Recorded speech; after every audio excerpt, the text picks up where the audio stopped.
വിഷുവൊക്കെ അല്ലേ, കണിക്കൊന്നയെ കുറിച്ച് ഒരു ഐതിഹ്യം പറയട്ടെ, കേട്ടുകേൾവിയാണ് കേട്ടോ. ഒരു മരത്തിന്റെ പുറകിൽ നിന്ന് ഒളിയമ്പ ചെയ്തിട്ടാണ് പണ്ട് ശ്രീരാമൻ ബാലിയെ കൊല്ലണത്. പിന്നീട് ആ മരത്തെ ബാലിയെ കൊന്നമരം എന്നാണ് എല്ലാവരും വിളിച്ചിരുന്നത്.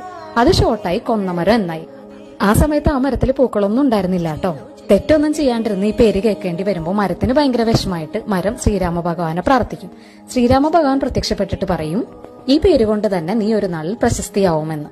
കാലങ്ങൾ അങ്ങനെ കടന്നുപോയി. ഒരു നാളില് നമ്മുടെ കണ്ണൻ, അതായത് ശ്രീകൃഷ്ണ ഭഗവാൻ, ഒരു ഉണ്ണിയായിട്ട് ഭയങ്കര കൂട്ടവും എപ്പോഴും കളിക്കാനൊക്കെ പോകുമായിരുന്നു. ഒരു ദിവസം കളിക്കാൻ പോകുമ്പോൾ ഭഗവാന് കിട്ടിയൊരു മാല ഉണ്ണിക്ക് സമ്മാനമായിട്ട് കൊടുക്കും.